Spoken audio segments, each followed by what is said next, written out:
in the dark, could be anywhere, but usually in natural setting. Sometimes walking the dogs, I'll see things.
Hey, volume's a bit loud. Okay, here we go.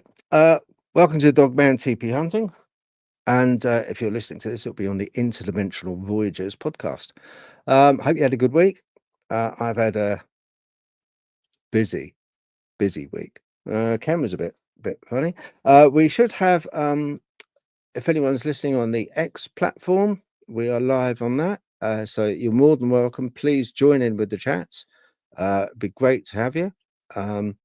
Here we talk about, with the usual suspects, it's like kind of we talk about from the cryptids, paranormal, UFOs, aliens, the whole shebang, the whole mix and muddle of it.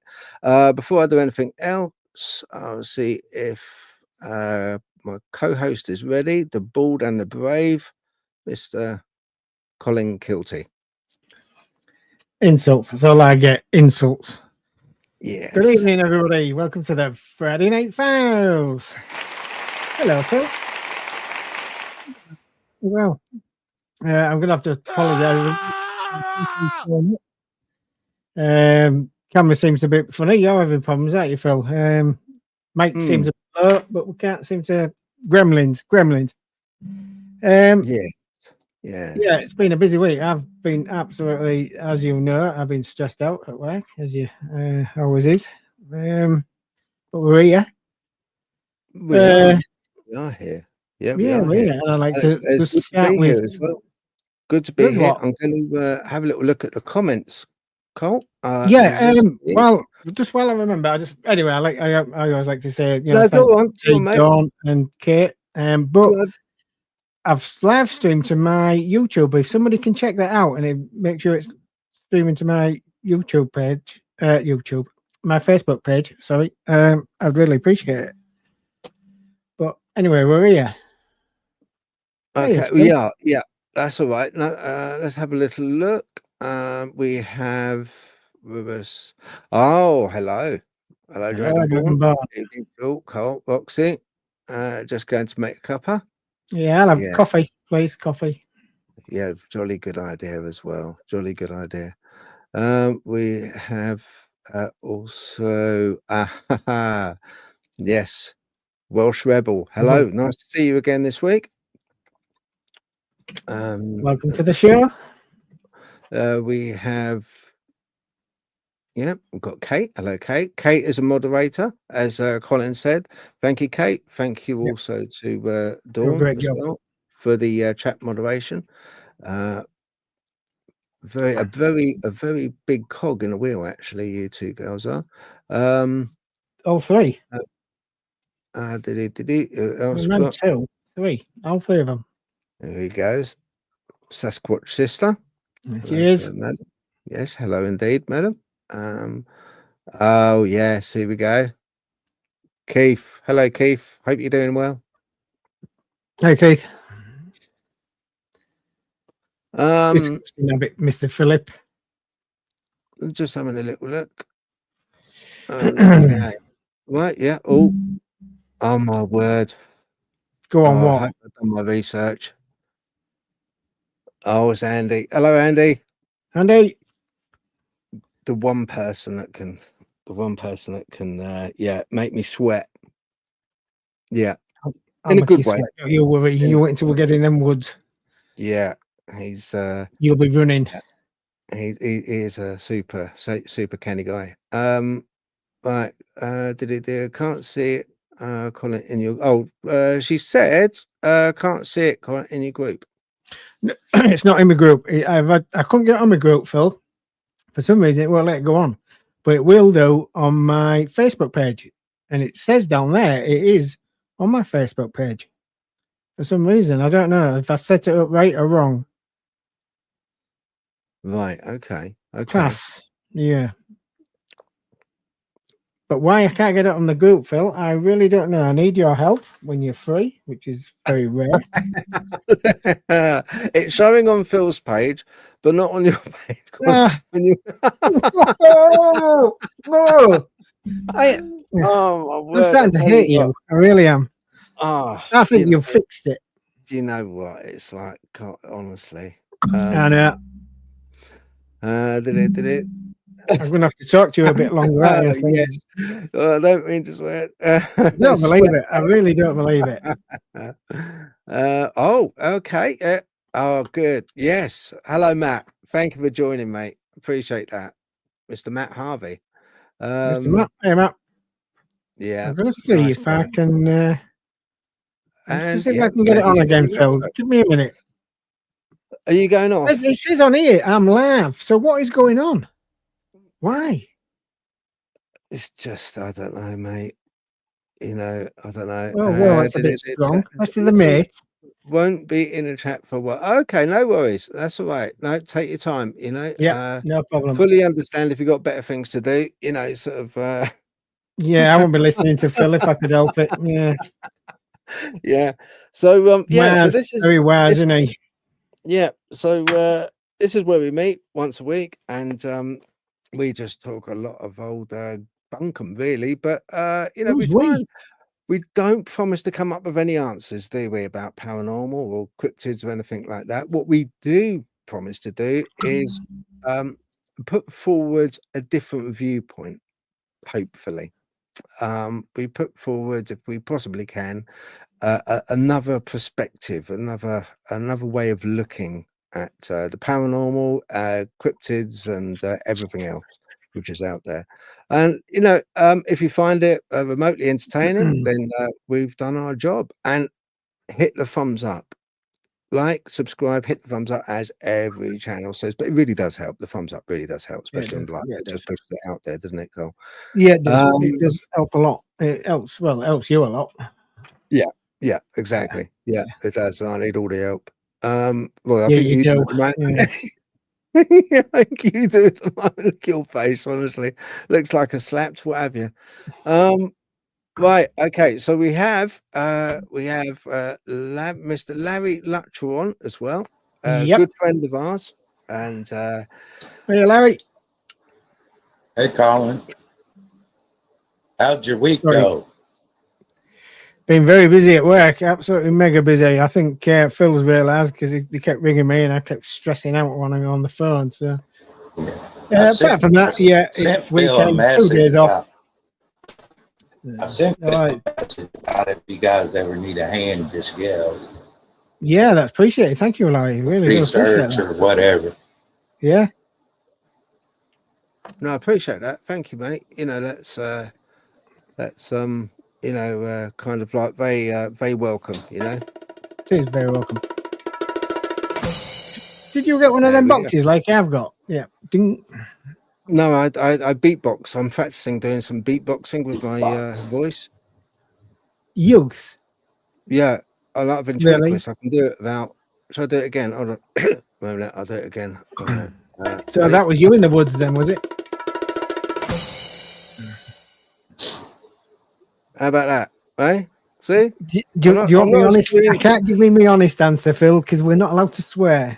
I'm not as green as I am cabbage looking. Really? Can we take a vote? Yeah. That's good. Excellent. Right, but no.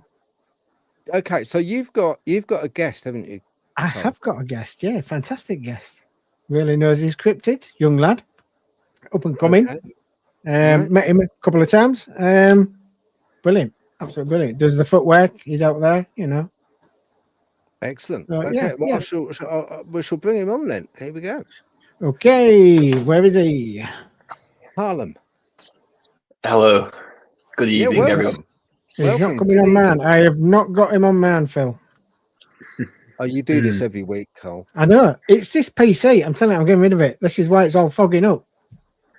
It's not coming up at all. There it is. See, like You know magic. that big box? Yeah. You know what I'm going to do with it? Yeah, I'm able to do that. I can't help myself, mate. You know, it just Yeah, I know happens you can't. sometimes. Harlem, Yeah. welcome to the show. Thanks so much for having me on. I've been really looking forward to it for a long time. I know we've been trying to do this for a while, haven't we? We've all keep having problems, and I've Yeah. had to do it through Phil, so I do apologise. No, that's all right. But you know, he is what he is. He's Phil, really. But anyway, for those people, well, have you met Larry? Do you know Larry at all? I don't believe so, no. No. Larry, that's Harlem.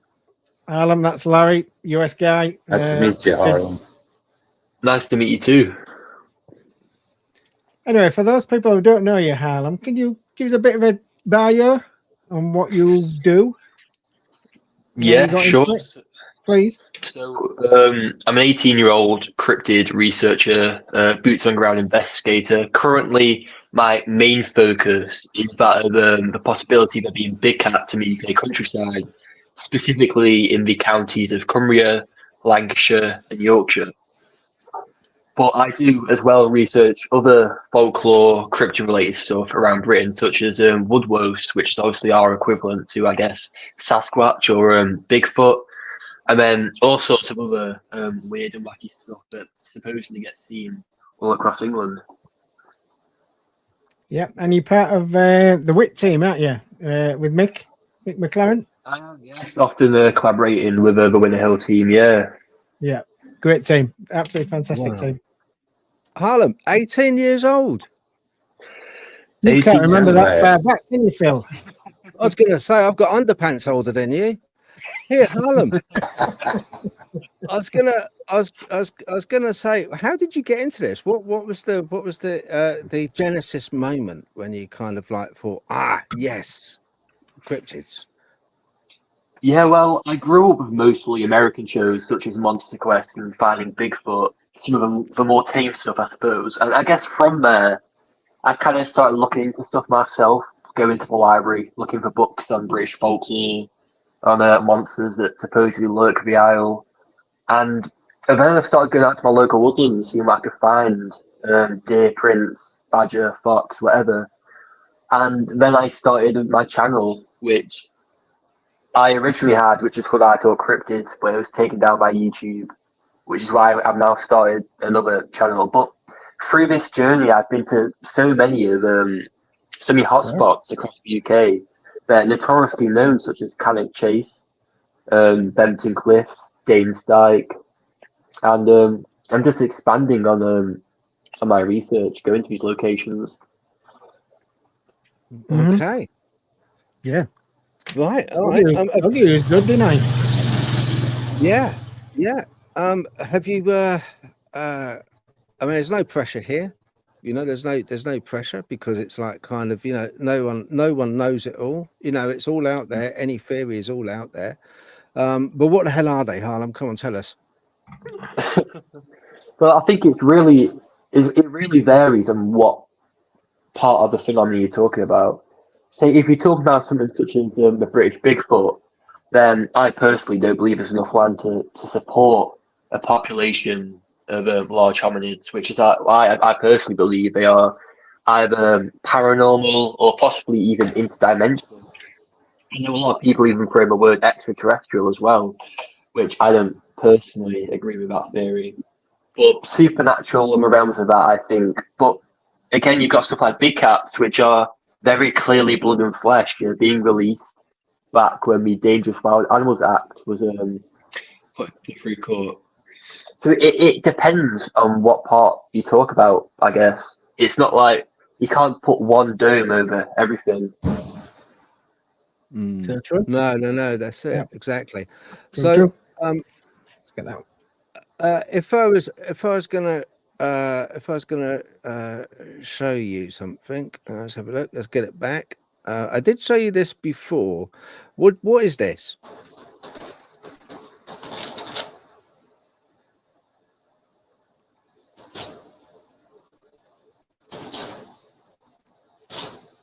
These are UFO spotters.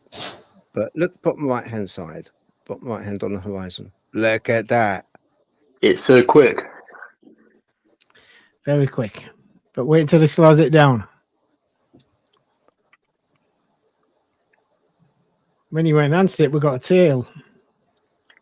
Yeah. It's an insane bit of footage. That is some. I must admit, and that wasn't taken by me. That was sent in to me just to clear up a little bit. But that was motoring. That and that was definitely a big cat. I believe a puma. Yeah. They're out there. They're definitely out there. Have you had any experiences, Harlem? I have actually my closest encounter with what I believe, well, I know is a big cat because I saw it with my very own eyes was in January earlier last year, and I was on the bus in Cumbria, the Lake District, and I was on my way to a small village called Hawkshead. Now it was only a small bus, there weren't many people on it, but I remember sitting on it, we were driving through country lanes, and I looked to the right of me, and I remember I was so starstruck because I was originally hoping to record a video on a British Bigfoot up in Glasgow Forest, but I saw this and it completely sidetracked me. I wasn't expecting to see it at all. But as I turned to my right, I looked in this field and I saw this very feline-shaped object running in the distance, and I watched it hop over a wall, jump over another wall, and run into the tree line which connected to Glasgow. And it absolutely blew my mind. I remember getting off that bus and thinking, what do I do? Because I was so tempted there and then to get off it at the closest stop and just run and chase it. But I knew I had nothing with me. And as you know, these big cats can be very dangerous. You get reports in a place like India where tigers are picking off people, eating people for sport and for food. So I didn't really want to deal with any of that, especially while I was like, 16? So, yeah, no, I was just so shook by it. But since then, I've interviewed many witnesses and researchers that look into the big cat subject, and I found carcasses across the Lake District, paw prints in Yorkshire. So I'm a very, very firm believer that they are out there. Interestingly enough, Cumbria-wise, about 99% of reports are of what I believe to be a black leopard, which differs to, say, the West Country, so Cornwall and Devon, where you get the original stories of the Beast of Exmoor and Dartmoor and Bodmin Moor, where it kind of varies to it being possibly a melanistic leopard, but you also get a lot of puma reports down there as well. But up where I am, it's mostly leopard, which I find quite interesting. Yeah, there was you saying about India. There was a chap that it was a bit of a funny one. I was going to interview him. He's a researcher in India, but I didn't. But I did talk to him at great length. But for safety reasons, I didn't interview him. But I wish I did in a way. But anyway, according to legend, more than 600 people were reported deceased, by British authorities in 1878 as a result of wolves attacking a village in Uttar Pradesh, which is northern India on the border of Himalayas. Newborn babies, young children, main victim. Many years later, a terrifying incident of a similar nature occurred when a pack of wolves deceased numerous other people causing widespread panic in the neighborhood in 1996. You don't often get you have to really do some digging around to get any reports out of India. It's quite, because you have to imagine that it's a very remote these villages are. And when it comes to documentation, it is only held by local bobbies, police officers that come. But a wolf pounced while Amula Devi and 3 of her 8 children were in a grassy clearing on the edge of a village using open ground. They were going to the loo. The animal, about 100 pounds of coiled sinew and muscle, seized the smallest child named Anand Kumar and carried him away. So you do get this, where animals are predatory like that. And I think you're quite right in saying that, you have to temper investigations with a certain amount of kind of, I'll be careful about it. Wouldn't you say that's right, Larry? I mean, when you go out investigating, are you always kind of like, rubbernecking a bit, to make sure that you're not followed? Oh, yeah. Always got my head on a swivel. I've seen a couple big cats hunting, and it might only be 120 pounds or so, but they could take you out in a heartbeat. Their claws are something else, aren't they? Their claws. I know there's a place in India, Phil, that I can't remember where it was, but the police actually issued everybody with a mask to wear on the back of the head, because, as you know, tigers and that stalk you. So, and it cut the attacks down by 80%, because the tigers and that thought you was looking at them and you're not. So to wear a mask on the back of your head. Yep. I can't remember which village it was, but it was. I remember reading about it a year ago, I think it was. Yeah. Interesting. Yeah. No. Right. We are here also talking about aquatic cryptids. That was the main theme. What we do is we have a sort of like a set theme every week, and then we kind of veer off from that. The chat can end up anywhere, the chat can end up anywhere, but we have a sort of theme to go by and then see where it takes us. So it's a kind of like a really relaxed, how I wanted it to be. There's not too much of a structured show. Just like whatever people want to put in, they can put in, and we go from there. But the theme is with cryptids, like sea monsters and other bits and pieces. Colin, have you got anything to give us? Not really. As you know, I know a lot of Lake Champlain, Nessie, the usual things. I know there's been a lot of reports of Nessie recently and Champ. But the point is, I've seen a couple of clips and they look too AI. That's the only problem at the moment, isn't it? AI. It looks so real. How do you define what is real and what isn't anymore? So I don't know where I stand. I did get a report from Loch Ness, but it just looks too real. I don't know, Phil. Right. There is reports every year, 1,000 reports, as Larry knows. I mean, you get them across in the States. I heard about, is it not Bessie? Is it Bessie in the Africa? I can't remember what they call that one now in Africa. It's between a hippo and an elephant type of thing. No, not Bessie. That's USA, isn't it? It'll come to me in a minute, but I can't think now. But yeah, I've had a report of that. But apart from that, Phil, that's about it, really. Okay, not a problem. That's all right. No, that's fine. I've got a few things. Okay. Just going to. I am just going to bring up Facebook. Let's just turn this one off. I've tried to get a guy from the research up in Scotland at Loch Ness to come on here, but he's a bit reluctant. I won't mention any names, Phil, but I'll keep at him. Okay, no, good. More the merrier, I say. Yeah, that's it. I'm just having a little look down my Facebook feed just to have see what there was about and see what was going on this week. Really, that was a good interview. If anyone wants to hear a really Nancy Thames, Yeah, she's great, isn't she? Is Nancy? Yeah, very interesting, very interesting. And Matt, I would stress to anyone, Deepwood's Survival, definitely check out his latest one, really good. With Mr. Matt Harvey. Oh yeah, this was quite interesting. Walkers as cryptids, hidden animals, forest legends, but that's exactly what the system wants you to believe. The truth is far older and far stranger. These beings aren't random creatures.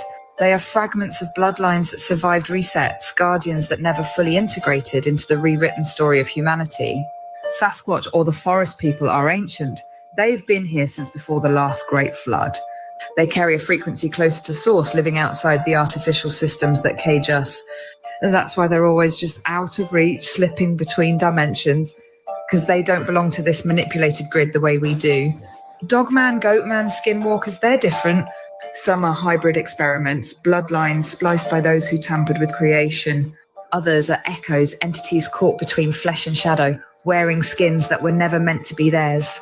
That's why so many encounters feel more paranormal than physical. And here's the part most don't want to hear. These beings weren't meant to be cryptid horror stories. Some were protectors, some were teachers, others parasites. The line between guardian and predator depends on which frequency they've aligned to. Just like humans, some are corrupted, some are pure. So when you... Yeah, so what do you reckon to that? I found that interesting. Who is she? Who's the lady? Oh, I don't know her name. What, you put it over there? You don't even know anything about her? Well, she does. She does videos. She does videos, and she like does a lot of esoteric videos. And what was that on? Was it TikTok? Oh, she's on a lot. She's on most platforms, I think. Yeah, you would be, wouldn't you? Yeah. But I'm just having a little look because another thing. I was talking with Daniel J. Williams. Dan. Yep. I know he sent me something. Where was I? Oh, it's going up. Right, I just want to. Oh yeah, right. He said to me, right. He sent me a video. Okay. Yeah, send me that's it. Right. Spooky 2 is all about frequencies. Yeah. Right. This is why he said, I quote, "This is why I started to look at frequencies and how they affect the body, specifically infrasound frequencies, depending on strength of pulse. Humans can get everything from the low end, like dizziness, imbalance, and nausea. The high end, disorientation, psychological issues, and even damaged organs. Still researching, but I think that frequency may play a large role in opening portals, just a theory, of course." I then put to him, "We must also be mindful that perhaps if my theory is correct, then our awful atmosphere may play a big part in this phenomena." Right, so yesterday was sunny, today there may be rain or high humidity. If these entities act as avatars in our frame of time, our present,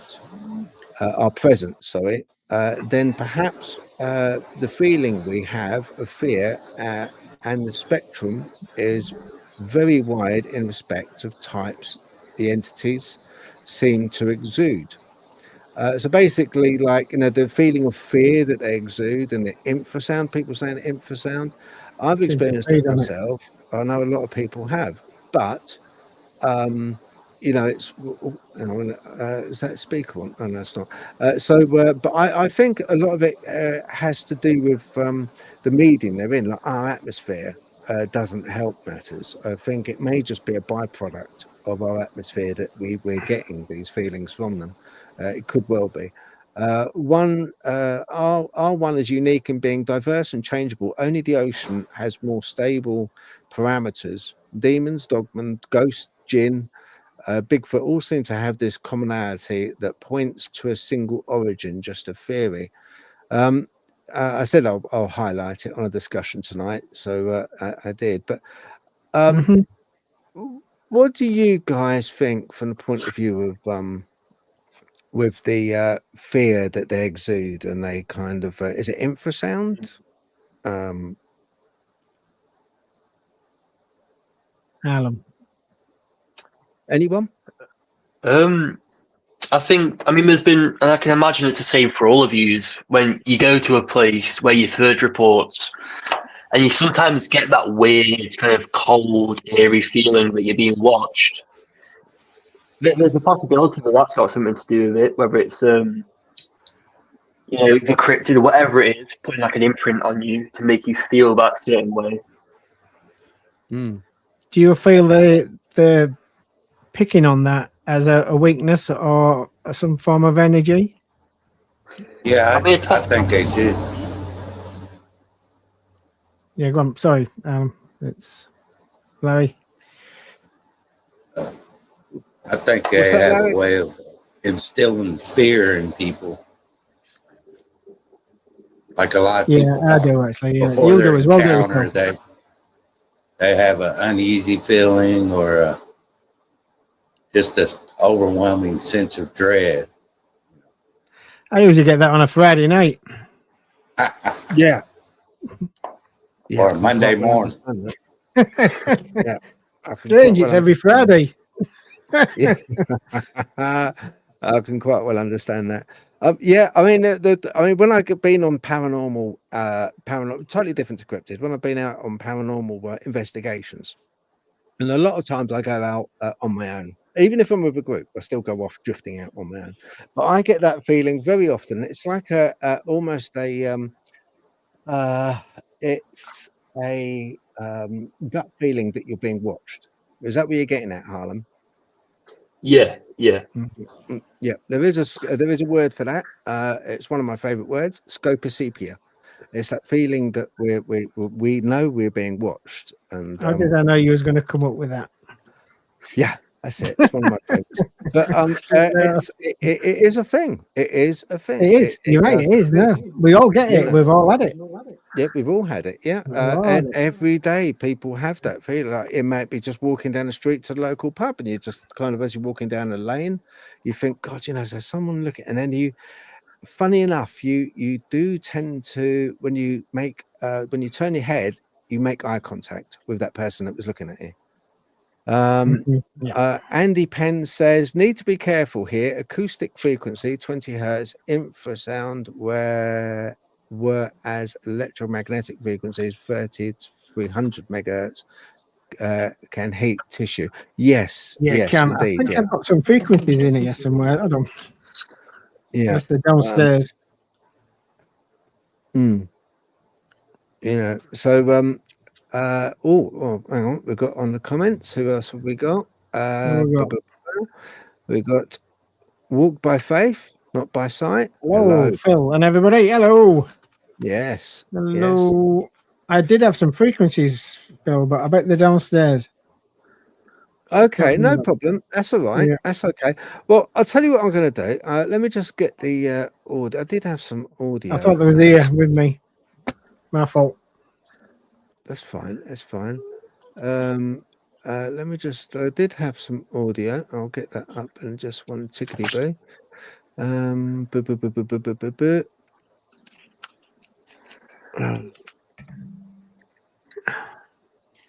Okay, right. Okay, I'm going to play some audio because you know how I like a bit of AI. I put in a load of information into AI, okay? And this will give people a bit of an understanding about the theme that we're running tonight. And the theme, I was looking up about Lake Baikal. I think a lot of people know about Lake Baikal. It's the deepest lake in the world.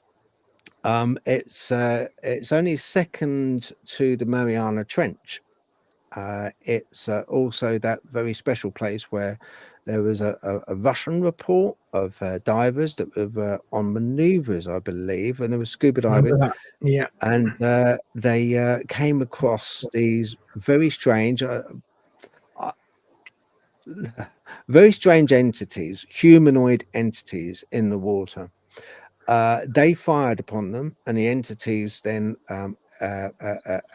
also retaliate by producing I think it was a pressure wave, and the pressure wave hit these guys, these Russian guys, and they just like boom went like anyone would. They went, and as soon as they went to the surface, they then started having the bends. Nitrogen was. Didn't they say they look like dragons or something? But I've read another report. There was more like mermaids. But does the report say anything like that, Phil? Well, there is a dragon at Lake Baikal that is venerated, if you like. Well, no, not venerated. It's really respected, and there's a yearly festival for this dragon. It hangs out in one section of the lake, and the reason it hangs out in one section is because the warmest part of the lake, and it has been seen. It's meant to have been seen. But I'm gonna just bring this. I'm gonna bring this. It's 16 minutes long. But I can jump in, jump out of it. If you've got any questions, say and I'll jump out of it and we attack any questions. Right, I shall just put it up. See, I found it interesting, whether anyone else does, but it just give you a good background of what I was researching. Welcome to the deep dive. We're plunging into the unknown today, really exploring the vast, silent world under the water. As you're listening, just think, what secrets do the deepest parts of our world actually hold? And what if some of those secrets aren't just natural wonders, but, well, things that totally defy explanation? That's a great question. We always look up, to space as the final frontier, but honestly, the depths right here on Earth, they're arguably just as mysterious, maybe more so because we've explored so little of them. Exactly. So you're joining us today for a kind of dual journey. First up, we're diving into Lake Baikal. It's this incredible natural wonder in Siberia, staggering depth, ancient history. Right in the heart of Asia. And then we'll surface, so to speak, and look at some really fascinating historical accounts of unidentified submerged objects, USOs, things that make you question what can actually operate down there. Yeah, our mission here is really to pull out the most surprising facts, those real aha moments from the sources we've looked at. I want to help you get up to speed quickly on these two seemingly separate mysteries of the deep. Why do they grab our imagination? And how do they make us question what we think we know? Okay, let's start that descent then. Lake Baikal. It's tucked away in southeastern Siberia, pretty remote, about 1,500 kilometers north of Mongolia. Smack bang in the geographical heart of Asia. Its surface area is big, sure, about 31,722 square kilometers. That puts it 7th globally.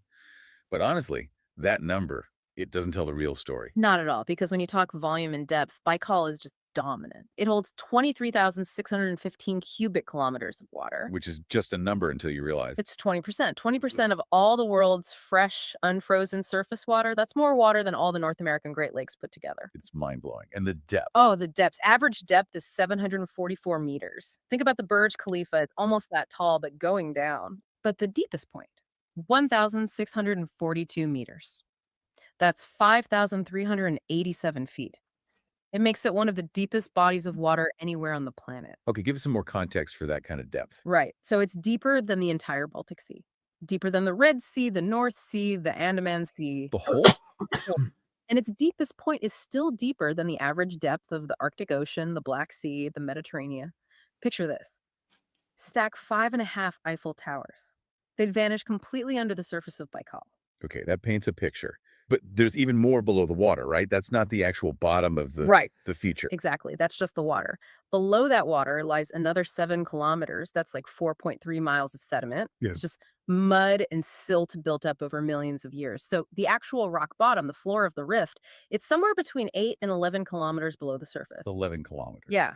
That makes it the deepest continental rift on Earth. We're talking depths approaching the Mariana Trench, but this is in a continent. It's like this ancient, massive scar on the planet. So how did it get like that? It's not your typical lake formation, is it? No way. Most lakes you think of, they were carved out by glaciers, right? End of the last ice age, maybe 100,000 years ago. Baikal's different. It's pure plate tectonics. It sits right on a boundary where two plates are pulling apart, the Amur plate moving away from the Eurasian plate. It's literally tearing the continent open. And that process, that tearing, means it's been happening for a long time. A very long time. The estimates put it at 25 to 30 million years old. That potentially makes it the oldest lake on the planet. 25 million years. Yeah. What was even around back then? Well, think Oligocene epoch. That's way back, 33 to 23 million years ago. You had things like giant rhino ancestors, these huge flightless birds. Baikal was already there witnessing all that. Incredible. And what about life in the lake now? You mentioned unique. Oh, it's teeming. Around 1,000 plant species, over 1,550 animal species. And the really amazing part, over 60% of those are endemic. Meaning you only find them in Baikal. Exactly. Nowhere else on Earth. This unique biodiversity exists partly because the lake's water chemistry is special.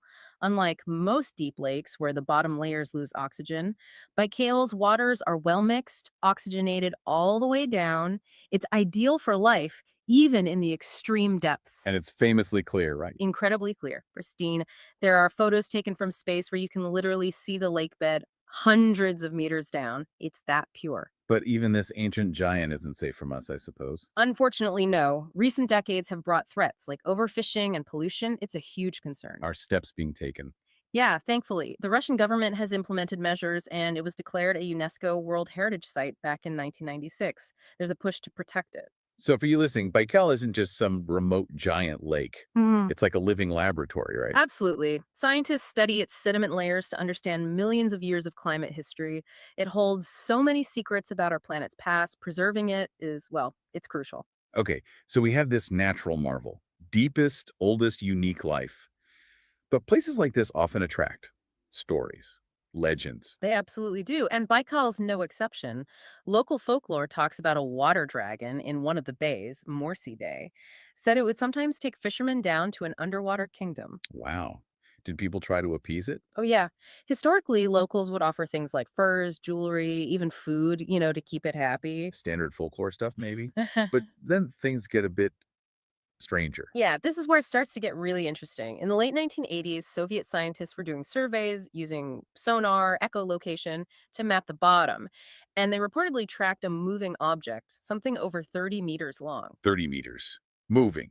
Under the water. According to the reports, yes. Now, later expeditions couldn't find it again, couldn't confirm it, but the report itself exists, adding to the lake's mystique. So these kinds of unconfirmed sightings, they start to build a picture, don't they? It makes you wonder if there's a connection between these incredibly deep, mysterious places and these unexplained phenomena. It does. And these stories from Baikal, whether legend or unconfirmed reports, they aren't unique. They actually connect to a much wider global history of, well, unidentified submerged objects, USOs. USOs. Okay, let's unpack that. We hear a lot about UFOs, but USOs. Right. Objects seen in, entering, or emerging from water. And sometimes they seem capable of moving between air and water seamlessly. These are often called transmedium objects. That transmedium ability, that's the really mind-bending part, isn't it? Flying through air, then diving into water without a splash, or vice versa. That challenges physics as we know it. Completely. Now, tracking these has always been tricky. Project Blue Book, the U.S. Air Force UFO study back in the 50s and 60s, looked at over 13,000 sightings. A small fraction involved ships or were USOs. But there was also this Navy directive in 1952, OPNAV 3820, which basically discouraged official reporting of UFOs by Navy personnel. So potentially a lot went unreported, officially at least. It seems likely. It suggests the official numbers might not reflect the true scale of what was being observed, especially by trained naval observers. We often have to rely on civilian reports or accounts from other countries. Which other countries have significant records? Oh, definitely the former Soviet Union. Researchers like Paul Stonehill and Jacques Vallée have documented numerous cases from Russian archives. And Australia, too, has released a lot of files from their Air Force and intelligence agencies on USO sightings. It's global. Okay, let's look at some specific cases then. What stands out? Well, take the MV Marla, a merchant vessel in the North Atlantic, August 1950. The captain and mates saw this elliptical object maybe 1,000 feet away, just 100 feet above the sea. It moved erratically, speeds from 25 up to maybe 500 miles per hour. Described as shiny metallic white, kind of wobbling and rotating. And Blue Book's conclusion? Unidentified. Even they couldn't explain it away. That tells you something. What about objects actually interacting with the water? Okay, SS City of Alico, north of Hawaii, 1959. Multiple witnesses saw a bright object streak across the water for about 4 miles, flash 3 times, and then just submerge. Gone. Meteor. It's usually the go-to explanation. Blue Book claimed it was, but the witnesses described a low, controlled path across the water before submerging. That doesn't really fit a meteor entering the atmosphere. The angle seems wrong. Right. That sounds more like a controlled movement. Exactly. Or consider the Operation Rains vessel Whiskey near Ascension Island in 1960. They were retrieving missile test data. Suddenly, a steady white or yellowish light appeared from under the surface just 100 yards away, visible for 10 seconds to multiple people. Under the surface. What was the explanation? Blue Book suggested a flare, but later analysis showed that that couldn't be correct based on the circumstances and location. Another unexplained. Okay, these are intriguing. What about objects that seem to defy the medium itself, like entering the water strangely? The SS Morgantown Victory, 1966, southeast of Tokyo. This is a classic. They saw a cigar-shaped object, huge, 200 and 250 feet long, glowing orange-yellow. It came near the ship, stopped, turned 180 degrees, hovered for half a minute, changed direction again, and then just entered the sea. Entered it how? Big splash. That's the thing. Reports often mention little to no splash or disturbance, like it just phased into the water. Blue Book blames satellite decay, but the hovering, the sharp turns, that doesn't fit a decaying satellite at all. That lack of disturbance is a recurring theme, isn't it? And the maneuvers. It really is. These objects consistently seem to operate outside known physics. Instant acceleration, right-angle turns, moving between air and water effortlessly. It points to something way beyond our tech. You mentioned Soviet cases being numerous. Any specific examples that stand out there? Definitely. August 1970, Kamchatka Lake. Some hydrologists were in a motorboat. They saw this massive dome of water erupt from the lake. Out of it rose a gray oval object, maybe 40 to 60 meters long. It climbed to 100 meters, hovered, and their boat engine just died. The engine cut out. Completely stalled. It only started working again after the object shot away at high speed. That engine interference is another pattern seen in many UFOSO reports globally. That's chilling. Direct interaction. And it wasn't a one-off. October 1977, Barents Sea. The Soviet submarine repair ship Volga picked up something on radar 60 miles out. Soon after, 9 bright disks appeared and circled the ship for 18 minutes. During this time, their communication systems went down, malfunctioned completely. And the Soviet military took this seriously. Extremely seriously. That Volga incident directly led to a new directive: mandatory reporting of all UFO sightings by the Soviet Navy. They realized something significant was happening. So these aren't just anecdotes. They led to actual policy changes in a major military. What about the Australian cases? You mentioned similar patterns. Yeah, declassified RAAF files show some fascinating things. Groot Island, 1964. A ship reported large lights in the water that made the compass spin wildly. They saw a shadow in the center rotating, causing the lights to pulsate. Compass malfunction. Another interaction. Exactly. Or go back to 1947, Port Augusta, South Australia. Railroad workers saw 5 gray oblong objects described as egg-shaped and quivering rise right out of the sea. Okay, saw Fraser.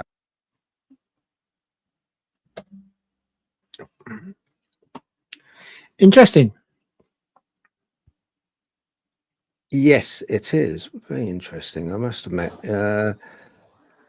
You do know I have a couple of witnesses that have encountered these things. No, I didn't know. Yeah, I thought I told you. Have you ever encountered a UFO, Alan? Apart from seeing stuff in the sky, which you can't really say definitively is a UFO, I wouldn't say I've had a proper encounter now. How about you, Larry? Anything? No, I can't say that I've ever seen one. I've seen stuff in the sky that didn't look like a commercial airline, but could have just been flying. So Anything? I don't want to say I've seen one. Not for sure. Fair comment. Yeah. Go on, then. I've seen. I've seen. When I lived in a place called Clacton-on-Sea in Essex, and Dad's Army. And yeah, and I was in the back garden and coming over the ocean from the direction of the ocean, because it was in a bungalow right next to it. It's a very strange bungalow, and I don't know if Harlan will back me up on this. He probably will, but with paranormal, it kind of when you and I've said it before, when you open up the door to paranormal, it allows more paranormal through. I agree with that. Yeah. Yeah, it's a strange thing, really. And I had a lot of paranormal go on in that bungalow.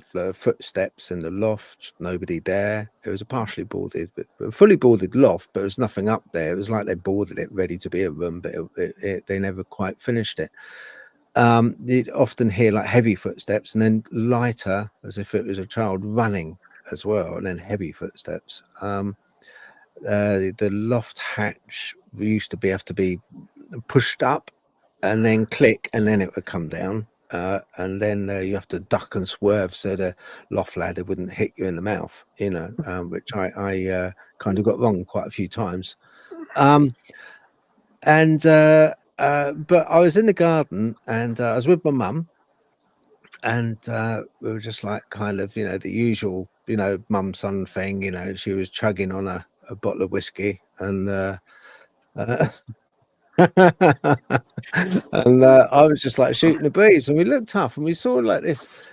It was 3 triangles of bright lights coming out from the ocean, and if you can imagine squadrons, and it was in the shape. Each one was in the shape of a triangle coming over, and we thought maybe, once again, it's perspective.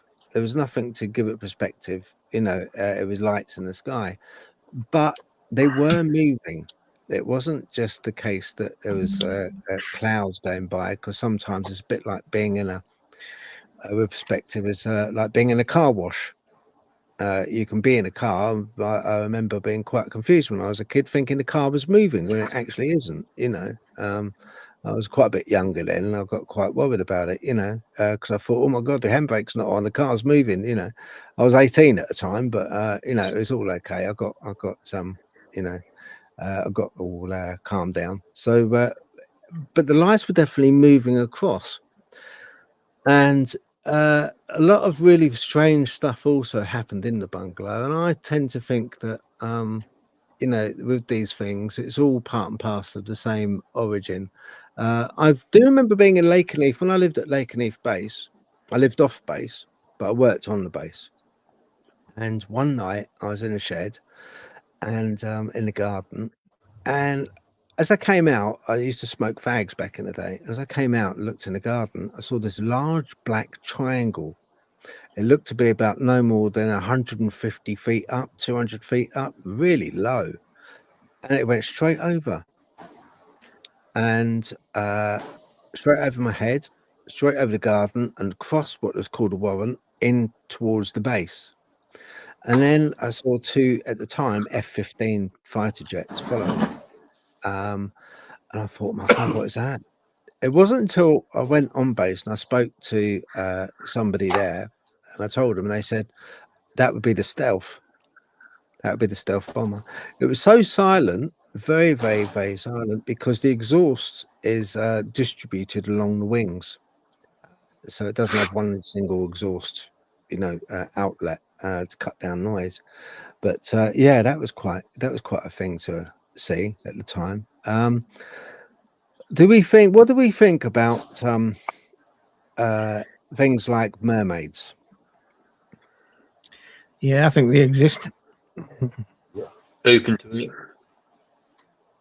Yeah, Larry, what do you think? Yeah, I believe they exist. Yeah. My dad was in the Navy for 25 years on the ship out to sea all the time. I asked him about UFOs, and he said, I can't really tell you anything. And then he said they seen stuff out there as unnatural. And the ocean's so vast, I mean, who knows what's out there? We know more about space than we do the ocean. Yeah, that's right. No, exactly. There's a lot that there is a train of thought out there which believes that with evolution, when the Earth was kind of like volcanoes and lava, and it was just tearing itself apart, forming the continents and stuff. And with us being early stages of evolution, Neanderthals, sometime after, that there was a split There was a split in evolution, and some ended up land-based, and some aquatic. Some believed that, and they were like aquatic monkeys, if you like, and they learned to live in the ocean, off the ocean, and adapt to the ocean. You know, and there's some evidence of. There was I think it was if I remember rightly, it was a whale that was beached in 1994, 1996, I believe. What happened was there was a lot of beachings going on with whales. And this happened in Australia, and I think it was South Africa, if I remember rightly. And there's evidence to show that in one of these whales in its stomach there was a fin and a pelvis, a hand and fingers, and it was all part of the same body. So instead of having legs, it had a fin, a tail. Some people say that it was bogus, but others say no, it was quite true. They believe that a lot of the beachings that happen is because the powers that be used a specialist sound weapon. Yeah, I've read that. Yeah, at the time. And they switch all the NOAA microphones off, the NOAA array of microphones in the ocean, and they use this sound weapon to target certain creatures, which some believe are these aquatic monkeys. So I don't know. It's once again, there's no answers. It's just theories out there and stuff that you hear. Kind of. Kate said sirens were supposedly the women that the fallen angels took as wives, the mothers of the Nephilim, according to the Book of Enoch. Yeah, that's quite right. That's true. Yeah. No, thank you, Kate. There's been several reported cases, haven't there, of mermaids allegedly seen. Look at that deep sub that one put its hand upon the glass. There's a big famous case in Canada. I think this was about 10 years. I can't remember the exact dates or location, but there was two guys collecting bait. They lost sight of each other on the beach, and one of them let out a scream, so he goes running to see what he'd gone. And he found prints coming out of the sea up to where his bucket was left on the sand, and something took him. That was a big famous case. I'll have to look into that. I can't remember. I know it was about 10 years ago. What do we think to these lights that are seen in the oceans? Any thoughts? Well, definitely bases out there. They're definitely under the sea. The most. I was doing some digging around, and there have been reports, mostly Russian reports, of wheels of light, and these wheels of light are vast, and they've got a central dome core, and then if you can imagine spokes of a bicycle coming out, and those spikes are light, an array of lights in a circle. So they come out as spokes and they start revolving, some clockwise, some anti-clockwise. It's during the 19th century and 20th century, all over the Eastern Hemisphere in Russia, these light wheels were seen. Arabian Sea, Soviet scientific vessel, the crew of the Vladimir Voroboyov, try saying that when you're drunk. I know, when you're sober.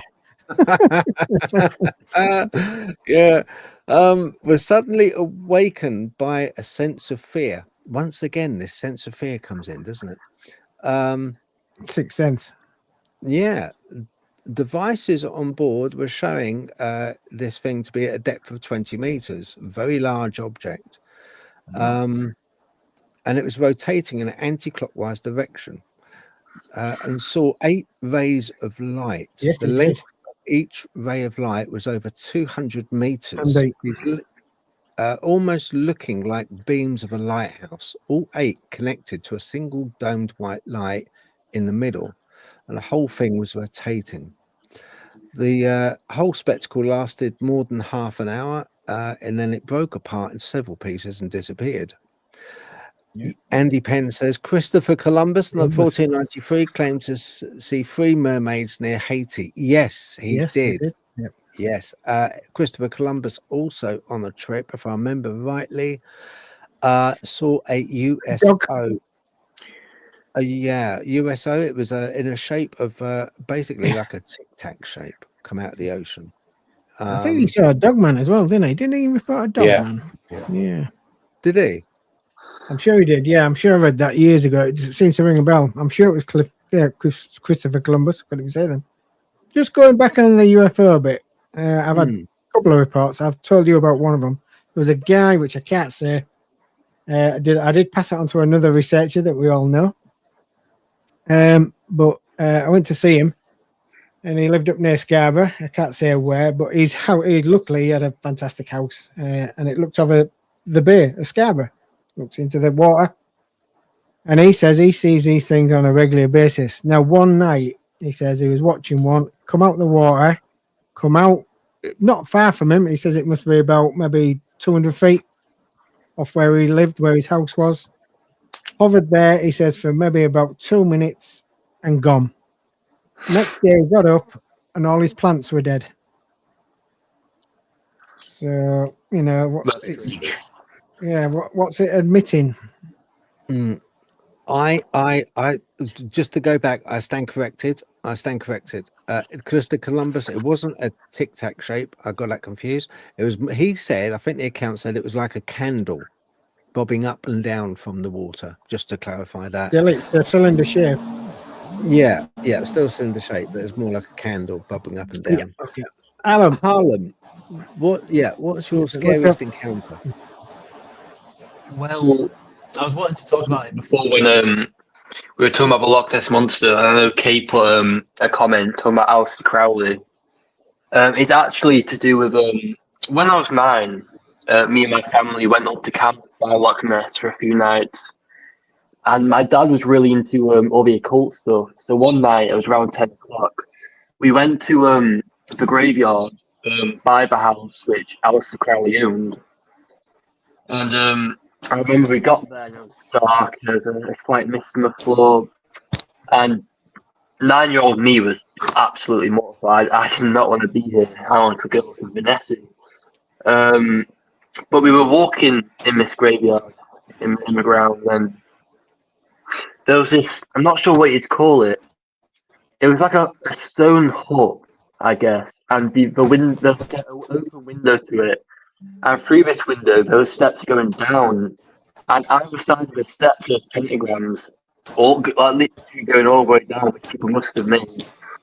And my dad was going to go in and see where it went, because this rumour that actually connects to Aleister Crowley's, or what was his house, has now been burned down by the locals.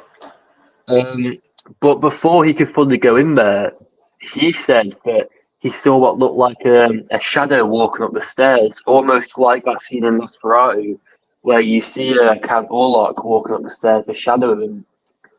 And it scared him enough that he went out to where we all were, and all of a sudden this big swarm of flies, like massive house flies, surrounded us and chased us all the way back to the car. And even when we got into the car, there was still, like, you could hear them tapping on the windows and stuff. Wow. Like hitting their bodies on it. It was horrifying. Which is why I don't like going into like the satanic, devil worshipping stuff like that of Aleister Crowley, because I find it really unsettling. That's interesting. So your dad is into the satanic and paranormal stuff like that. He's interested in it. Yeah. Does he still do out like that, Alan? Does he still do I think he more just like researches stuff like that. He's interested in like learning more about it and stuff. But I'm not sure. No, it's just always stuck with me, and I talk about it with him sometimes. It's just really, unusual. It's nothing like it's not like seeing a physical creature like a cryptid. It's mind-boggling. You can't. There's not really any way to explain how it feels. Would he talk about it in public? It depends who, I guess. I don't think it's something you can just blatantly talk about because so many people are just so closed-minded nowadays. But even big cats, so many people just don't fucking believe it. No, it's In case Larry, what it is, in Alistair Crowley, he bought this place called Boleskine up in Loch Ness by Loch Ness. Hang on, Andy Penn, Richie Blackmore, lead guitarist from Deep Purple, lived in Crowley's house. He did, yeah, that's right. Yeah, he did. Yeah, yeah, no. Yeah, he did. No, well done. Yeah, thank you, Andy. Yeah, you reminded me about that. Yeah. Where was I? Oh yeah, Boleskine. Okay. So the reason that he got it, one of the reasons why he got it, the main reason is because before he was going to summon up a particular demon, and he was going to do this, I believe it was in Egypt, but before he did, he wanted to summon up 3 demonic guardians. So he done a ritual. He started doing a ritual in Boleskine because it is a place of has got a lot of activity. You know, from that point of view, it's a powerful place. And anyway, he did this, and he did the ritual, but then the idiot, he got a call from the Golden Dawn, which was his gang, which he created. And like an idiot, he rushed off because he was called back, and he didn't close off the ritual properly. Yeah. So ever since then, this Boleskine, this house, has been a bit of a paranormal kind of demonic kind of like doorway, isn't it? Gateway. Yeah, that's it. It really needs closing off. That's what it needs. Yeah, it needs to be closed off. Interesting. So it's a shadow being, Harlem. or at least a shadow of something. Like it wasn't like the shadow wasn't a being in itself. It was like it was casted by something, but you couldn't see what it was being casted by. Okay. Almost like an invisible force. Did it have? I've witnessed the shadow being, and shadow beings are the one I witnessed. It is, or people know if they've heard me jabber on before, one of the most, if not the most scariest thing that I've ever had. I've been in some sketchy places, but that shadow being was really, really scary.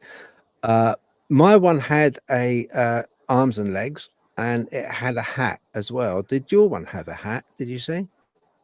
No, I think it was just like a bare naked, like a Barbie doll where it's kind of flat all around. Okay, right. Did it have arms and legs, or was it just a mass? Oh, it had arms and legs.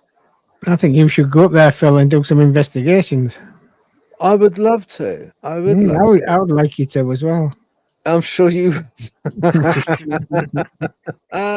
I'm sure you would. Yeah, go on, Phil. Up you go. Yeah, no more Friday. Brilliant. See you later. That's it. Yep. I think you do. Friends, as you know, you're good at that. So I think you know, it's right up your alley. Pardon my expression. Yeah, I think so. Yeah. Yeah, it'd be good. That'd be good. Yeah, it would. I actually wouldn't mind. I wouldn't mind at all. You know. Of course, I'd have to take you with me. Well, I might be washing my hair that day. You'll have to book it in early. Yeah, that's gonna be a quick session, though, isn't it? Washing that hair. Look at it. Many Steady Retro says that would make a good overnight special. Phil or Colin staying overnight in a remote haunted bothy. Yeah, it would be actually. Yeah, it would. I've always wanted to do a bothy. I've never done one. Yeah. I've seen them on YouTube where they're gone staying in bobbies and that. Yeah, there's a few haunted ones about. Yeah, there is. You know, There's some small group of. I've actually, funny enough, today I've been somewhere different, but I've noticed this group of woods, and I've noticed they're very high advantage point, built obviously by, I don't know if they're must be shooters, people, deer killers or whatever they are. And I might go down and see if I can rent this for a night, maybe a 2. Yeah, well, I'll come with you. Yeah, well, yeah, but yeah, it's in the middle of the woods, and I just noticed it, and I thought, blooming heck, that'd be great for one night. Yeah, even going out into the woods and put our sleeping bags in there and keep having a look. It's a heck of a vantage point. Must be 15 foot tall, this thing. Yeah, I'm up for that. Andy Penn said Crowley founded the spiritual philosophy called Thelma. Core principle: do what thou wilt shall be the whole of the law. Yeah, I know, that was his. That was his little saying, wasn't it? Yeah, that was his. Yeah. Do as thou wilt. Yeah. He wrote. He was narcissistic enough to entitle his book "The Book of the Law." Really? Yeah, when he wrote this book, I didn't know that. So it's an absolute narcissist. I would like to have met him, but he did have knowledge. He did have a lot of knowledge. The man did. Of the arcane arts and stuff. Like another one, Anton LaVey, who is another one of those dark art practices. But very, it's one of these things which is. I'll just play a little something. I just want to, when we talk about these people, and they seem ever so kind of like, they got a lot of. Where is it? I had it here somewhere. Aha, here we go. Right, one memento. I'll get down to it. Right, hold on. There's something that I spotted, and I thought, yeah, that's true. I remember it. Oh yeah, poll. I set a poll, and the poll was, we are not allowed to communicate with higher intelligence mammals as dolphins because they know of alien bases under the sea. That was my poll. That was the question. 60% said yes, 20% no, 20% unsure. I thought that was quite interesting. I mean, it's not strictly true that we're not allowed to, communicate, but they don't like us to. Evidently, the oceanographic. Not oceanographic. What is it? Institute? I forgot what institute it is now. My brain's gone mush. It is oceanographic, isn't it? I think. Sure it is. Might be. All right. Okay. This was something I found. Anton LaVey, Aleister Crowley. Before we get too romantic about any of these. Aleister Crowley, the self-proclaimed last words of Satanist before dying. Anton LaVey, founder of the Church of Satan. Oh my, what have I done? There's something very wrong. There's something very wrong. Aleister Crowley proclaimed Beast 666. I am perplexed. That was it. The man who claimed to control demons died in confusion. Thomas Paine, stay with me for God's sake. I can't bear to be left alone. Oh, Lord, help me. Sir Francis Newport. Oh, that fire. Oh, the insufferable pang of hell. Voltaire. I am abandoned by God and man. I will give you half of what I'm worth if you give me 6 months of life. Then he begged, I am going to hell. Last claimed Beast 666. Jumping. I kind of like, when you talk about these people, it's like, when we talk about them, they kind of, you have to bear in mind that what they're doing is they're really confused guys. Really I know. I did read it a bit. Some of them reckon they've sold their soul to the devil. Now I don't know how. Just another theory, I suppose. But no, I think that's the pianoist sold his soul to the devil, and I can't remember his name, to be honest, off by hand. I wish I could remember it, but I can't now. My memory felt over, innit? We've lost Harlem, have we? Have we lost Harlem? Yeah, his phone is about. I know his signal's having problems, I think. It's like I'm having problems with my PC, and we're getting stormy and power cuts, and so it's all right for you people in the south. Hopefully he'll come back. He should do. Yeah. What's your plans this weekend then, Larry? Do what? You doing anything this weekend, Larry? I got a garden I need to tend to, and flowers to water, and take care of the wife. She's kind of sick right now. Oh, sorry. She just found out she has type 2 diabetes, so she's taking medication and trying to adjust to it. I'm a diabetic. Are you? So I can relate. I'm type 2. Yeah. She's gonna have a hard time giving up sugar, but I said I would go along with it and eat some of the stuff she has to eat. And start drinking diet pops and stuff like that. Make it easier for the transition for her. Yeah, it is hard, but it does get easier. Honest, I swear. But yeah, sorry to hear it, but yeah, hopefully you can actually come out of it. I do know a guy. I do know a guy that he exercised a lot and ate all the right food, and that it took him a year, but he did it. He went back to normal. His pancreas, so can be done. Sorry, Phil. Did you say that? Yeah. Oh, keep your type 2 as well. Yeah. There's a lot. It's surprising. Yeah. I'm on the border of 1, which I told you about, and I'm a dangerous goods license. When I got diagnosed, the stuff I had to go through to keep my license just on 2. So when it comes to 1, it says they go to town on you. So I'm dreading it ever tends to type 1. To be honest. No, type 1's hard. Yeah, it is. Yeah, no, it's I'm on I've got cholesterol. I'm on tablets for that, but I think most of everyone near enough my age. I think if you get over 45, you got high cholesterol. Yeah, actually, very steady retro. Cool. Yeah, says hope Mrs. L starts to feel better soon. Yeah, we all say the same as well. I shall be saying it in my prayers, Larry. Thank you, Phil. So, you're welcome, mate. You're welcome. There's right.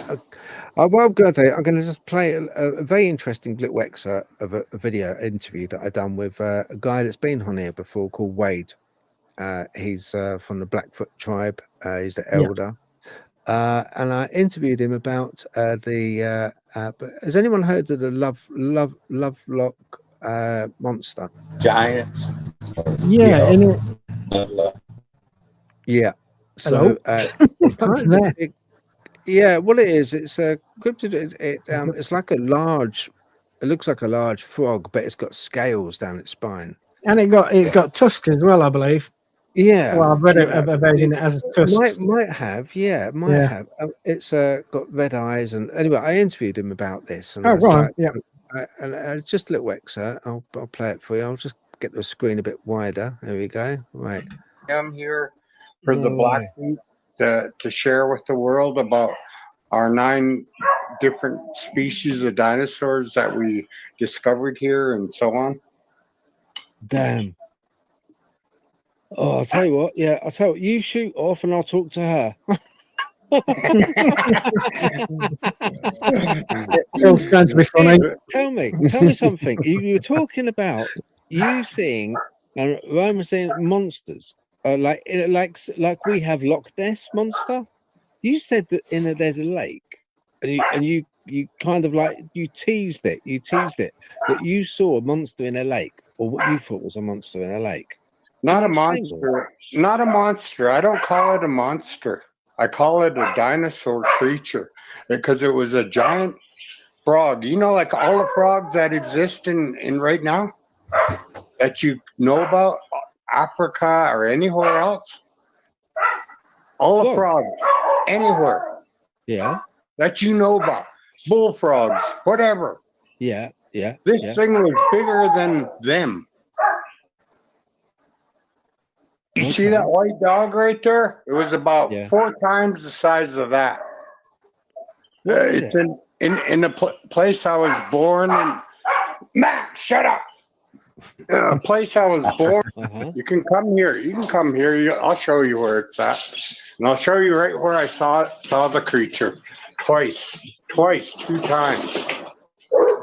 Interesting. The first time I was about 11 years old, and it spooked me. But I was with my brother Sean, who has since passed away. Oh, I'm sorry. And we were really close. Anyways, my brother seen it with me the first time, and it came out of the water about up to its chest, about this high. But we could still see the rest of its whole body. Okay, hang on. How old were you? How old were you and your brother then? The first time I seen it, I was 11. Right. Okay. And it came up to your chest then? Is that what you're saying? No, the frog came out of the water. It never fully came out of the water like other frogs do. It stayed in the water. But it had web feet, and it had claws on the end of them. And also what I noticed was this frog had 2 red eyes right in front, not like regular frogs on the side. Yeah, they have. Yeah. And when it slithered, it had a forked tongue. And it also had like dinosaur platelets that were shaped like this, kind of like that.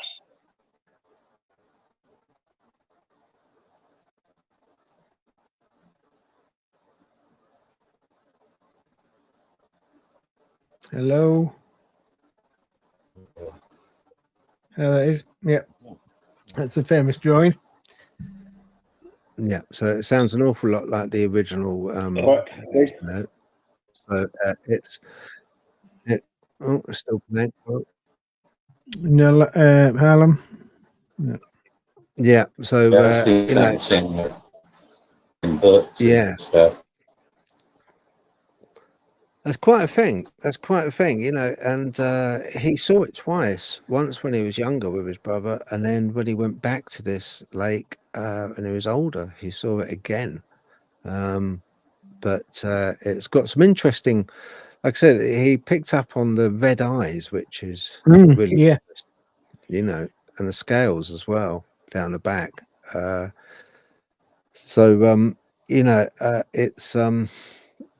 It's quite these in our lakes, and I mean this is a lake. It's a big lake, but it's a lake, and it's landlocked. That's the interesting part.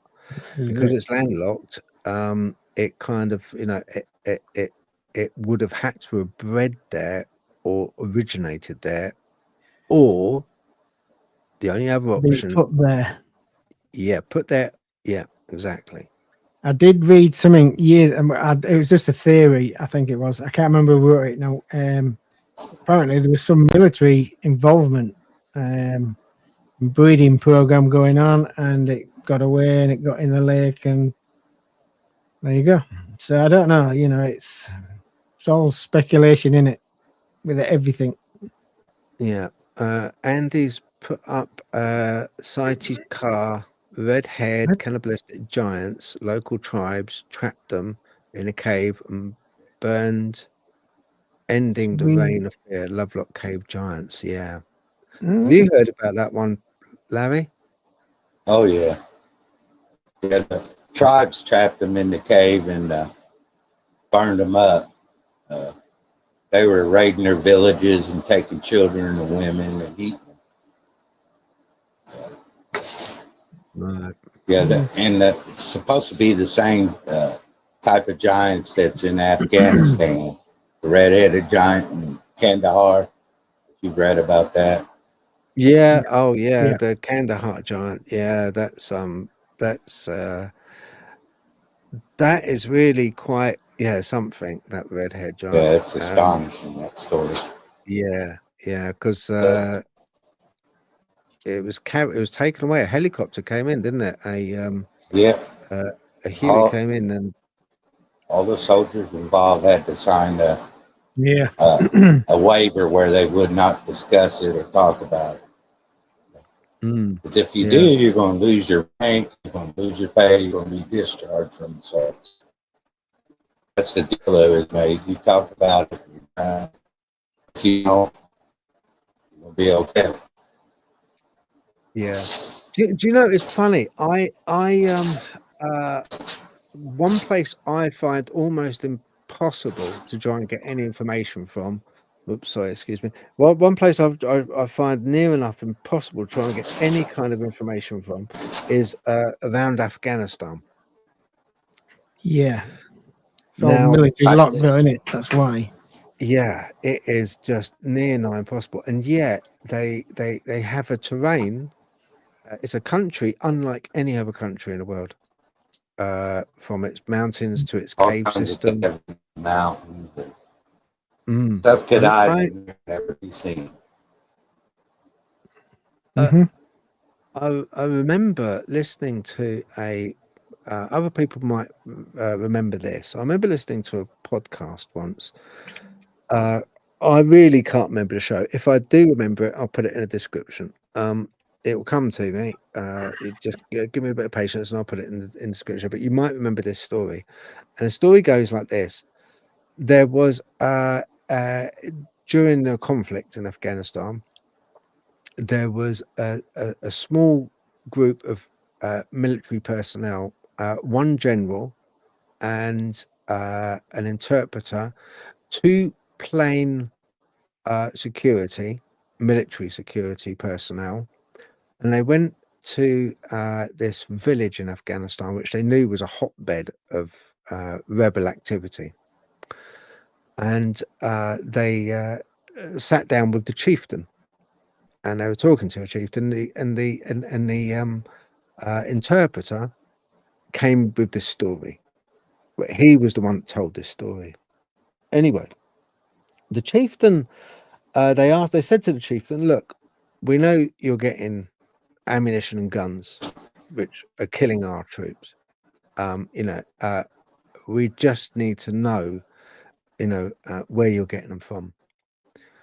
And he said, look, and the general said, look, you please will you tell us and stop harboring all of this, because it's just, not helping, obviously.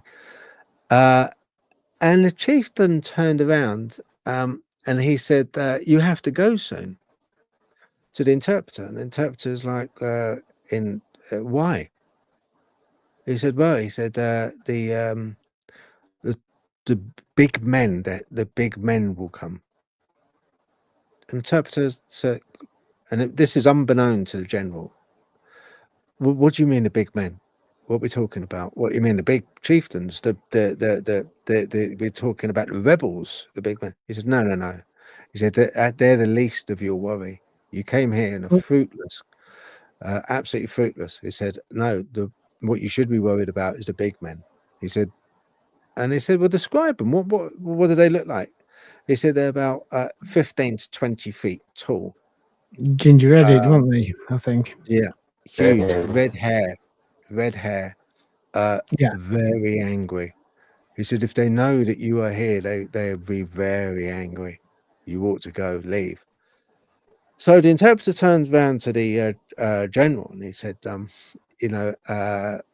Mr. General, sir, can I have 5 minutes with you in private?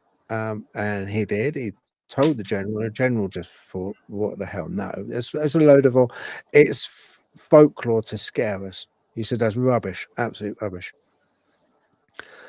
Anyway, they tried going back, sitting down with this Afghan. I'm not sure if they were actually doing a deal with him. I think they were forging ahead with some kind of deal. I can't remember what the deal was, but they were going to give the Afghan chieftain. I believe there was. Yeah. Yeah, they were going to give him something. And the chieftain was getting really, really impatient. And he was, because it was getting dark. And he was getting very impatient. And he said, no more talk. He said, I'm not talking to this general. He said, no more talk. No. You go. And the general turned around and said, I've had enough of this. I can't talk to some people. Can't talk to this guy. No, forget it. We're going out. Turned around to special security and left. An interpreter then turned around to a chieftain in private and said, are you serious? He said, absolutely. He said, they've been here, said, long before we were here. He said, absolutely, I'm saving your lives. You have no idea what you stumbled into in this land. He said, they live in the caves. You see the mountain up there? They live in those. He said, they tolerate us because we've been here so long. But he said, they won't tolerate. He said, please go for your own sake, go. And I remember listening to that and I thought, do you know what? With that Kandahar giant, I was like thinking, blimey. And that just, the way it was told was so credible.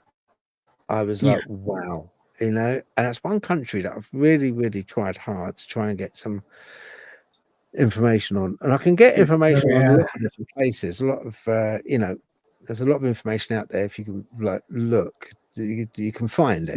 But I believe there was a interaction, wasn't there? I believe there was an interaction, not with them, but another group of US military, and actually killed one. Really? I did have the opportunity to speak to this young gentleman. He's a bit younger than me, but he was a real small guy. Really was really thin. And he come out of Afghanistan. He damaged his leg. Luckily, not like some of them are, really badly damaged. But luckily, he got run over by a jeep. And it damaged his leg. Anyway, so they dismissed him. And I got on about these giants to him, and he says, "Oh yeah, it's true." I says, "What do you know?" He says, "Well, I know a little." But he says where he was based. He says the rumor spread through the camp like anything. Several of their troops had seen him. But that's all he could tell me really. But it was interesting to see that some military guy was willing to stand up and say, yeah, they have been seen apparently. Yeah. Ready, steady, retro. If you, she came up saying Kandahar Giants ? If you go on to any 6 fingers platform and just have a little look, it will bring up stories of the Kandahar Giants, very famous story. A red-haired humanoid estimated to be 12 to 15 feet tall with 6 fingers, 2 rows of teeth, and wearing leather moccasins. Andy Penn. Now, do you know what I find quite odd about that? He said six fingers. Larry, with Sasquatch, a lot of times, how many fingers? How many fingers is it meant to have? 6. It's been It's been reported with 6 fingers and 6 toes before. Isn't that odd? I read something a while back. The earliest humans had 6 fingers. Is that true? Well, humans have been born with that. It's possible. I know they have. Even today, I might have seen that somewhere. I can't remember what it was. It was some archaeological dig thing, and I reckon they kept coming across people with 6 fingers. I can't remember where it's from now. I mean, as you know, Phil, we read loads of stuff and you just can't remember it. But I thought, oh, that's interesting. But there was, thousands and thousands of years old. I don't know. Yeah. Is it? But the 6-finger thing, I know with Bigfoot, it's been recorded that they have 6 fingers, and then with the, like Andy said, with the Kandahar giant, But do you think it's a trait that like not mixed race, like incest type of thing, what do you call the word now? You think it could be a case of that? Well, you do get genetic anomalies, don't you? That's it, genetic anomalies. I couldn't even think of the word. Yeah, you do have genetic anomalies in all cultures. Yeah, you do. It's but you see that's fair enough, but when we're talking about something which is on the edges of folklore and truth, like Bigfoot or Sasquatch, and we have something where the Kandahar giant has 6 fingers and the Sasquatch has 6 fingers, it kind of like gives it a bit more wow factor, it's like, it does, yeah. It kind of, I know you get genetic anomaly, but they have been documented quite a few times that with tracks that they have the 6 fingers. Keith Aston, Tracon Hab. Okay. Oh yeah. Keith is part of the Janu group, and the Janu, when he says Tracon, he means there's, if you like, enemies of they're workers, originally workers that worked for. Okay. And they live underground mostly now, I think. Right. I didn't know that. Okay, right. I have 6 fingers, and Janu have 5 fingers, 5 toes. Okay. Larry, when we talk about Janu, there's a group run by an American guy, Matthew Johnson, sorry, Dr. J's, commonly known as, and he's part of the 12 who sit, or the Janu, but another name of the Sasquatch, basically. That's what we're talking about when you hear Janu mentioned. It's a terminology. It's what they've told Matthew years and years ago what they prefer to be called. That's their natural name. But it's one of these things. It's all kind of like objective. So I haven't got Harlan back, which is a shame. Yeah, it's a shame. We'll have to try and get him back on another time. Yeah, exactly. Really question him. I know he's got a lot of tales and a lot of folklore, a lot of stories. And he's an amazing young man, to be honest. Yeah. Sorry, Larry? I said it's good to see one younger take interest in the field. Not a whole lot of young people that are into cryptids and research. I'm not getting anything. Yeah. No, Larry, what Larry's saying, your sound is a bit pants, Larry. I'm in collar, yeah. Yeah, I think it's because he's on the microphone of the phone or something, and it's just not picking it up. But that's fine. Basically, what he's saying is, he's a nice lad and he's young as well. And there's not that many, researchers or investigators that are that young, which research things like Dogman, Sasquatch, and stuff like that. Which is quite true. There's not that many youngsters. There's a lot of old farts like me. In there, Colin, isn't there, Colin? I'm sorry. So what was that? Yeah. I'll tell you, I just want to make a plea while you say that. There's a guy called Mr. Yeah, it's a lot, isn't there, Colin? There is a lot. There is a lot of. I mean, we didn't grow up with it. We just got pushed into it. That's how I feel. Our lives just opened up, and that's our path. But there was a guy tried to contact me a while back, and I was a bit rude, and I do appreciate I was a bit rude. I just wondered why he kept logging onto my Facebook and that. And the gentleman is in Hull called Mr. Snow. So if he is watching this, can you please get in touch? Just wanted to make that plea while we was on here. But I mean, he's about my age as well. But trying to find. I have met a few young ones. over the years, they seem to come and go, Phil, as you know, and they do disappear. They do so much, then they disappear. But Harlem is just full on, 100% like you. Right.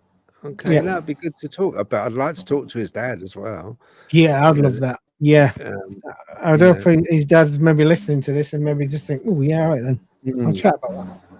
You know, especially if he's, if he has interests in Crowley and more a darker side of things. I'm quite intrigued by that as well. But Mr. Snow, is it? Yeah, it was, he did something. Oh no, I didn't Jon Snow! Oh no, Jon Snow!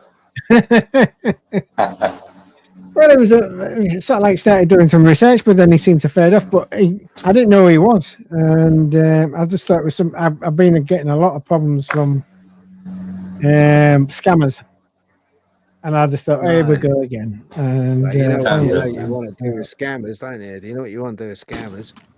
There you go. Yeah, I mean, I get them on my phone all the time. I don't know about you. It's because my phone number's out there all over. Hey, up, Phil, run. It's the popo. You know it, innit? You know it. Yeah, for sure. But So right. I thought, here we go. Yeah.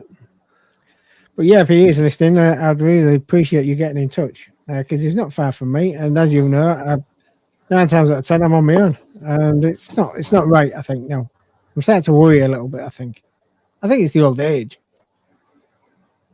It is old age. Yeah, I don't mind you going out on your own, but me, I'm a bit more. You guys ain't that old. I was born in the 60s. Yeah, I'm the same age as Phil. Yeah. Because I mean, Exactly. what are you, Larry? You must be what, 30, 32? Oh no! I wish 59. 59. Yeah. What you, Phil? I got my dad's genes though. He said everybody always said he looked younger than he actually was. So. 59. I'm going to be 59 this December.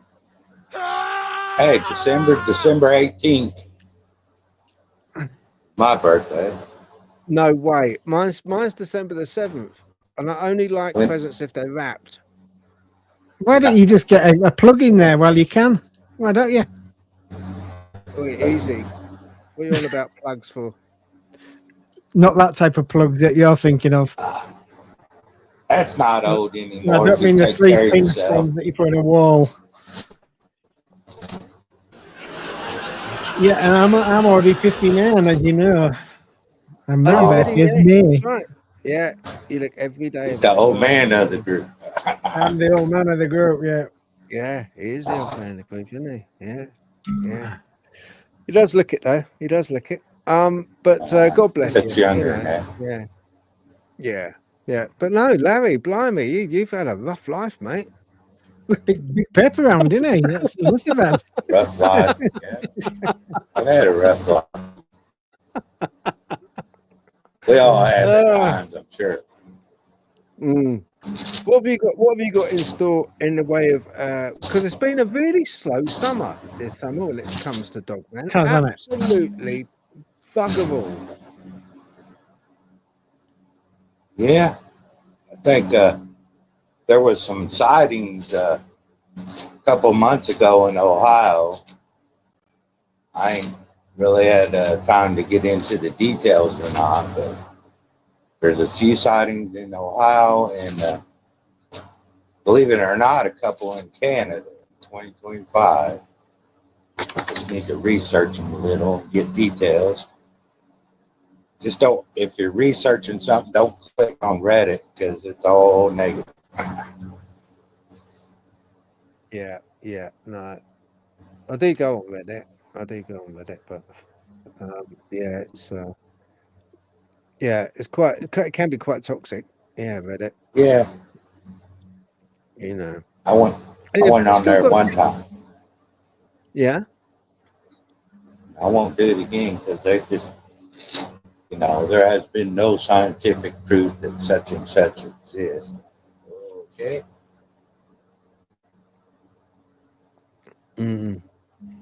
Yeah. No, I know they're quite merciless, aren't they? Some of these platforms are quite merciless, but it's just, you have to have such a thick skin. I'm just thick, but yeah, you have to have such a thick skin sometimes. Bless you.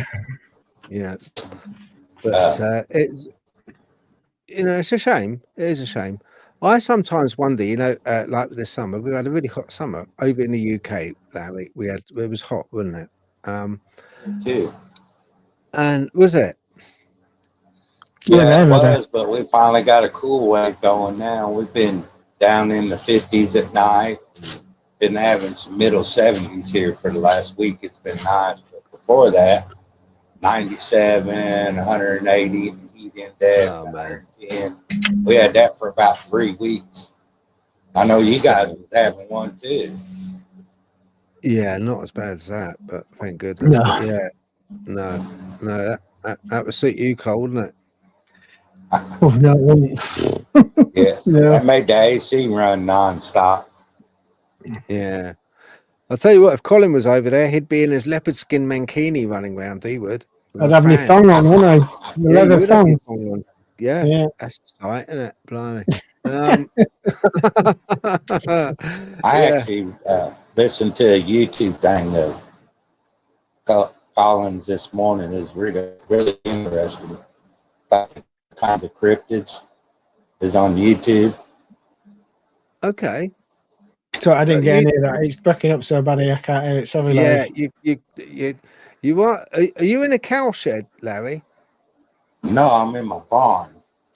Okay, right. Okay. Yeah, because you're cracking up every now and then. It sort of cracks up a little bit. Your audio.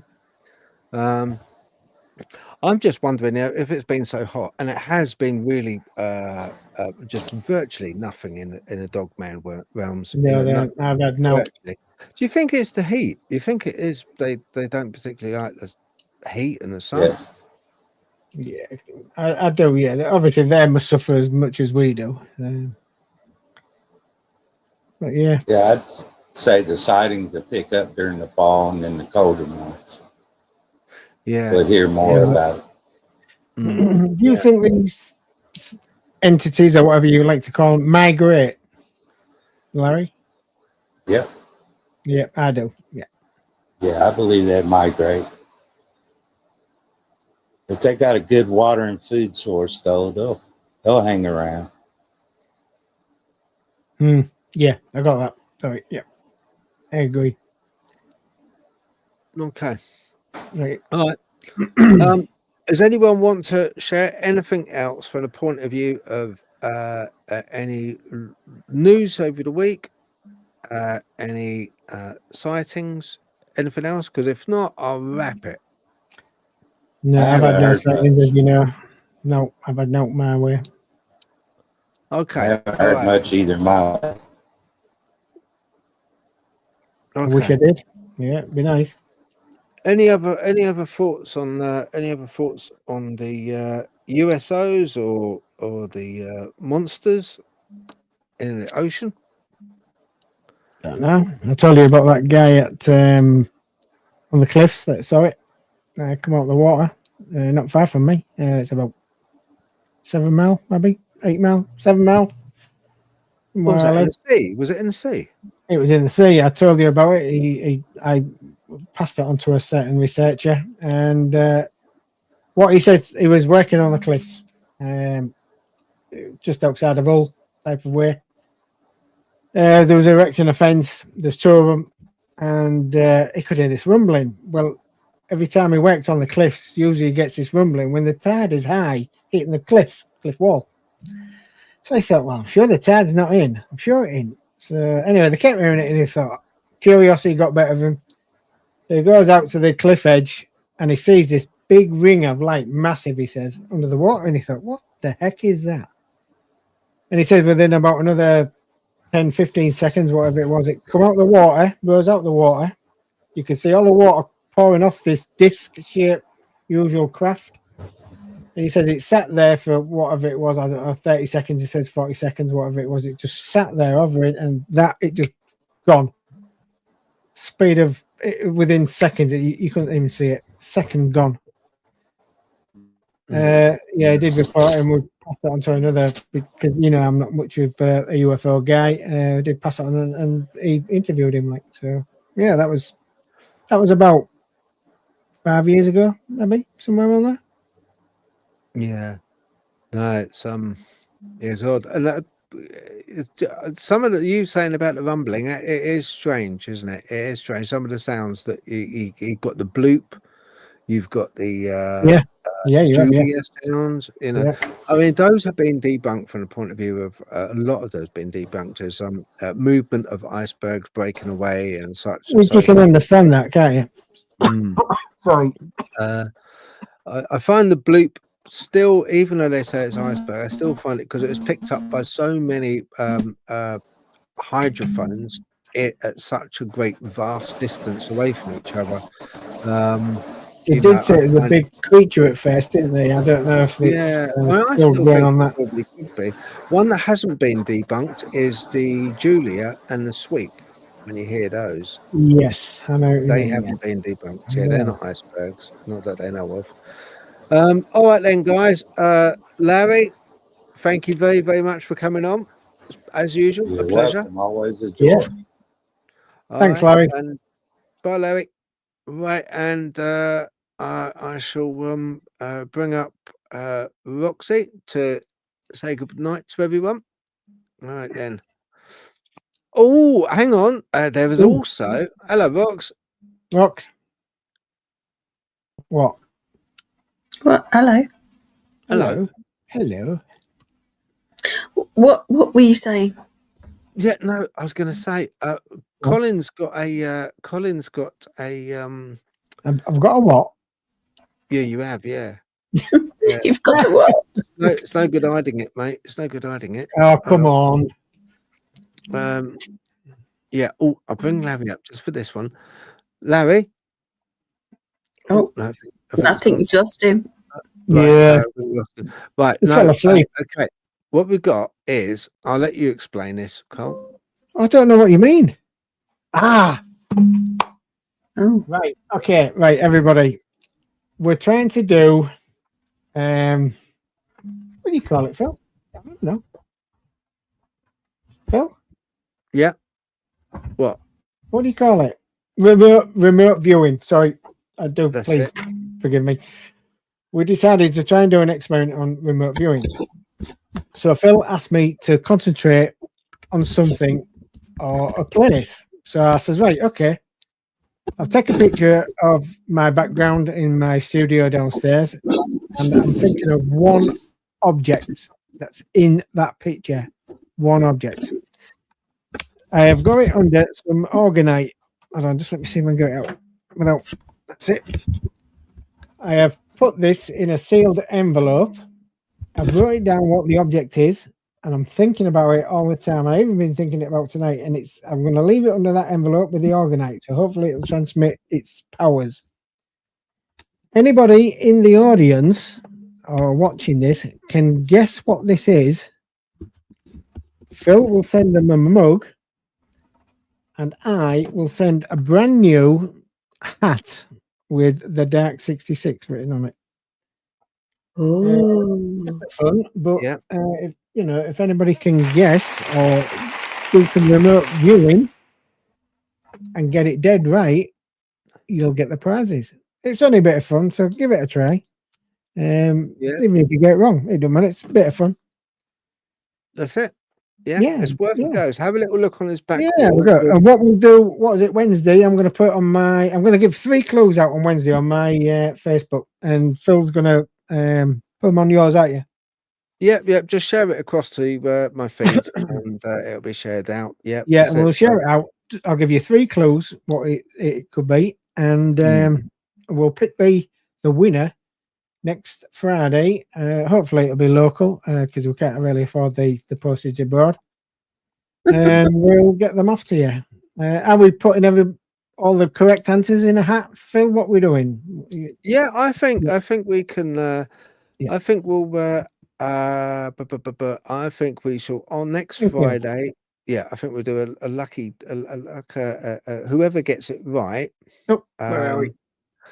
We can do like a put it in a hat. Yeah, that's think. brand new hat. I just got it today. It finally came. It could be the first one who gets the what answer right. Pick it out, maybe out that hat. Yeah.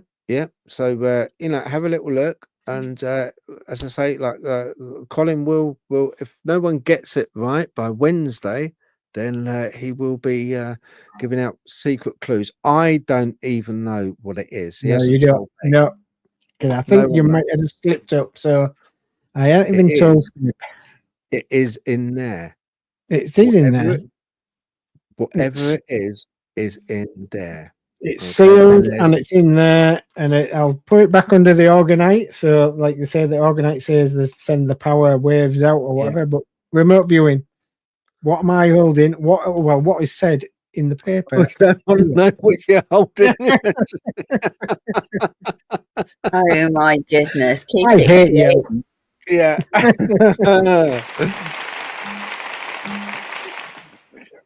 Well done. All right, then, I'm away. Thank you very much, guys. I appreciate your time. Take care. Catch you again. Thank you, everybody. Well, you're still here. I'm here. No, you've gone.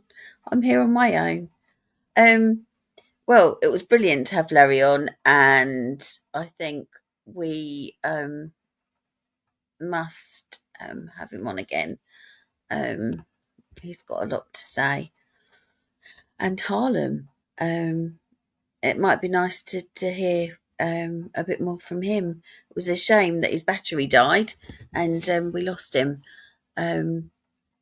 Everybody in the chat has just been amazing. Thanks to Kate and Dawn, and to Colin for coming on yet again. And the hat's very popular. And I hope that you all have a guess and somebody wins the prizes. Can't wait to tell you all what it is next week. So have a brilliant weekend, and I'll catch up with you next week. See you guys.